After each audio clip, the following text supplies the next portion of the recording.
அன்பிற்கினிய கடவுள் அருள் டிவி நேயர்கள் அனைவருக்கும் கல்வடங்கம் டாக்டர் சத்யநாராயண சர்மாவின் இனிய வணக்கங்கள். இன்றைக்கி நம்ம சனிப்பயிற்சி பற்றி பார்க்க போகிறோம். சனிப்பயிற்சி பலன்கள் 12 ராசிக்கும் எப்படிப்பட்ட பலன்களை தரப்போகிறது அப்படின்னு பார்க்க போகிறோம். சனிப்பயிற்சி இந்த தடவை மாசி மாதம் 22ஆம் தேதி அன்று, ஆங்கிலப்படி மார்ச் மாதம் 6ஆம் தேதி அன்று வாக்கிய பஞ்சாங்கத்தின்படி பூரட்டாதி 3வது பாதத்திலிருந்து பூரட்டாதி 4வது பாதமாக கும்ப ராசியிலிருந்து மீன ராசிக்கு சஞ்சாரம் செய்ய போகிறார். இந்த பயிற்சி எப்படிப்பட்ட பலன்களை 12 ராசிக்கும் தரப்போகிறது அப்படின்னு தான் இன்றைக்கி பார்க்க போகிறோம். குருவை பொறுத்தவரை அவர் எல்லாருக்குமே ஏதாவது ஒரு பாடத்தை கற்றுக் கொடுக்கணும் அப்படிங்கிற ஒரு எண்ணத்தில் தான் இருப்பார். ஏதாவது ஒரு வகையில்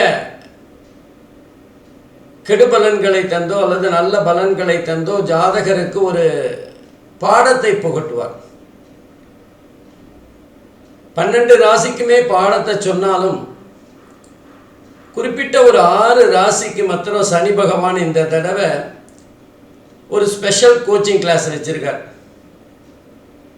எந்த 6 ராசி அப்படின்னு பார்த்தீங்கன்னா, 7 சனி பிடித்துள்ள கும்பம், மீனம், மேஷம் ஆகிய 3 ராசிகளும், அர்த்தாஷ்டம சனி என்று சொல்லப்படுகின்ற 4வது வீட்டில் சனி இருக்கின்ற தனுசு ராசி அன்பர்களுக்கும், கண்டக சனி என்று சொல்லப்படுகின்ற 7வது வீட்டில் சனி இருக்கின்ற கன்னி ராசி அன்பர்களுக்கும், அஷ்டம சனி என்று சொல்லப்படுகின்ற 8வது வீட்டில் சனி இருக்கின்ற சிம்ம ராசி அன்பர்களுக்கும் அந்த ஸ்பெஷல் கிளாஸ்.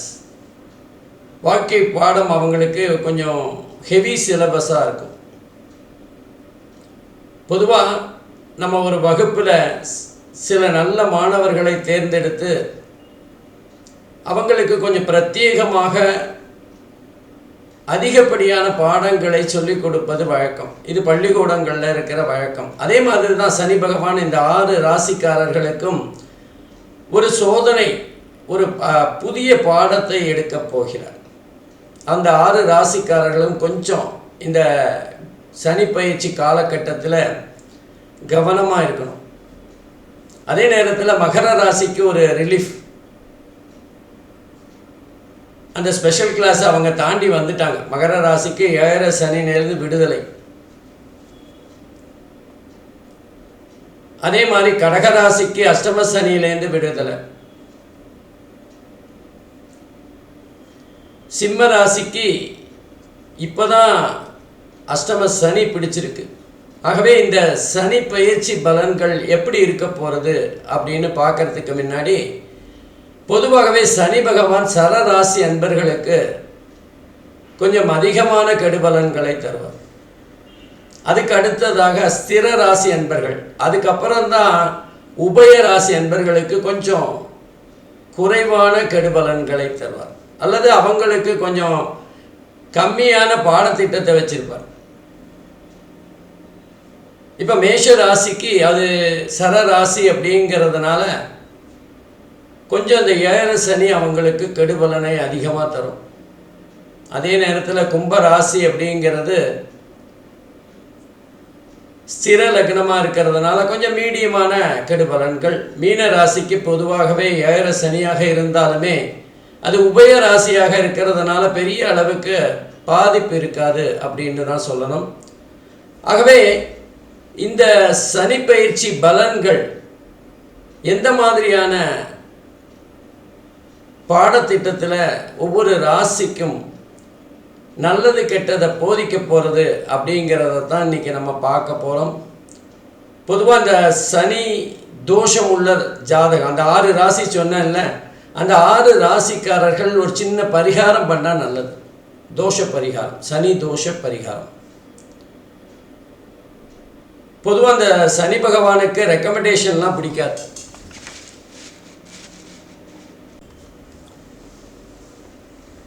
பொதுவாக சனி பகவானை எடுத்துட்டிங்கன்னா அவருக்கு இந்த சிபாரிசு ரெக்கமெண்டேஷன் இதெல்லாம் பிடிக்காது.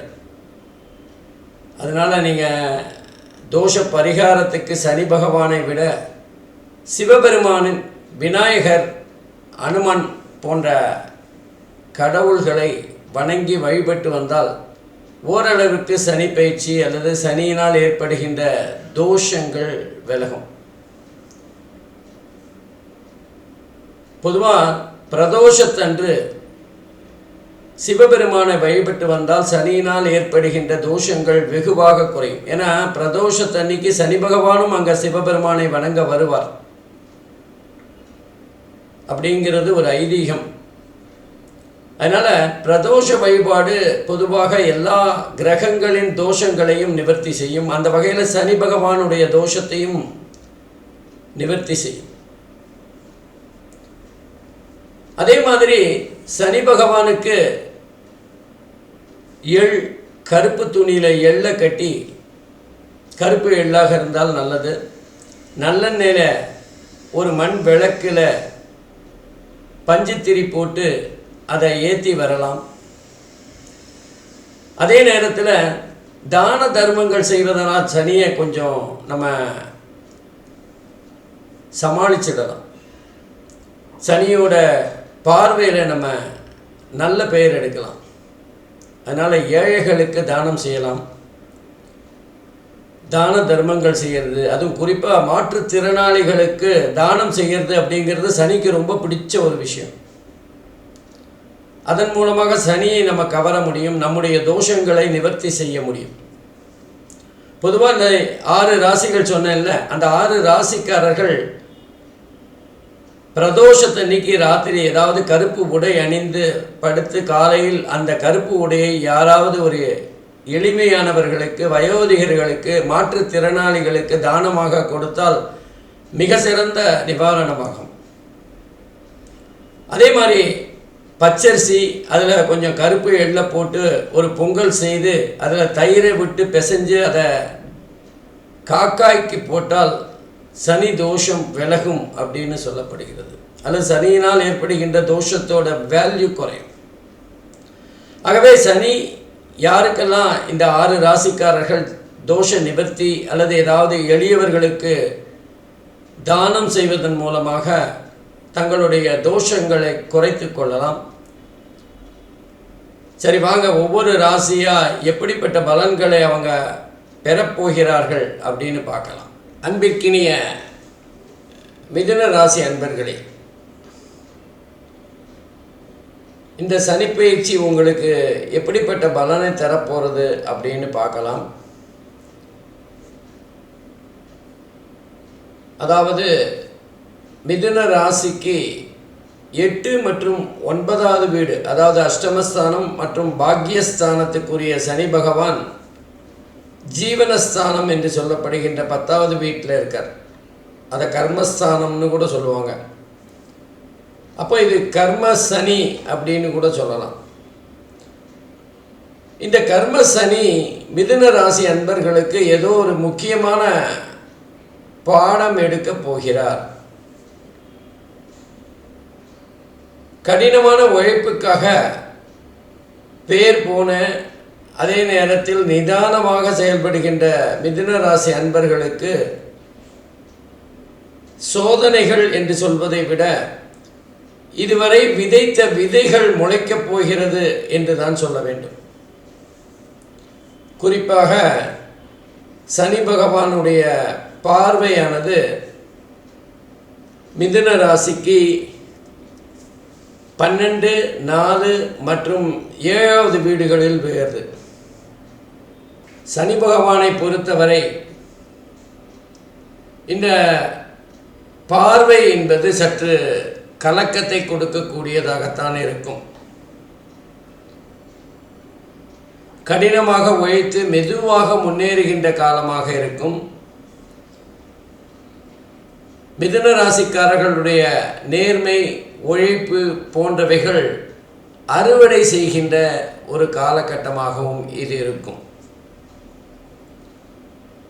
பொதுவாகவே மிதுன ராசிக்காரர்களுக்கு வாழ்க்கையில் மெதுவான முன்னேற்றம் தான் இருக்கும். காரணம், அவங்க மனசில் இருக்கிற விஷயங்களை அப்படியே செயல்படுத்த மாட்டாங்க. அந்த எண்ண ஓட்டங்களை மற்றவர்களுடைய விருப்பு வெறுப்புகளுக்கு ஏற்றவாறு செயல்படுத்துகின்ற காரணத்தினால் பல சமயங்களில் மிதுன ராசிக்காரர்கள் தங்களுடைய எண்ண ஓட்டங்களை மறந்து செயல்படுத்த முடியாமல் தவிப்பார்கள். 3 மாதங்கள் அவங்களுக்கு அலைச்சல் இருந்தாலும் மே மாதம் குரு பயிற்சியான காரணத்தினால் மிக சிறப்பான வருமானம் அவங்களுக்கு வரும். இந்த காலகட்டத்தில் ஜீவனஸ்தானத்தில் சனி பகவான் இருக்கிறது அப்படிங்கிறது மிதுன ராசி அன்பர்களுக்கு ஒரு வரப்பிரசாதம் என்று தான் சொன்னோம்.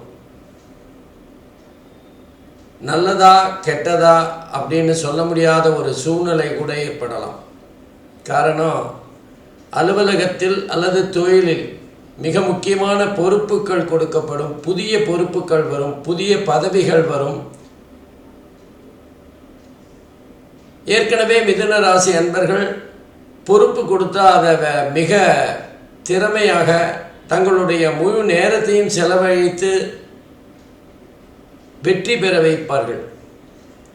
இப்போ புதிய பொறுப்புகள் வரும்போது அதிக நேரம் அலுவலகத்தில் செலவழிக்கின்ற ஒரு சூழ்நிலை ஏற்படும்.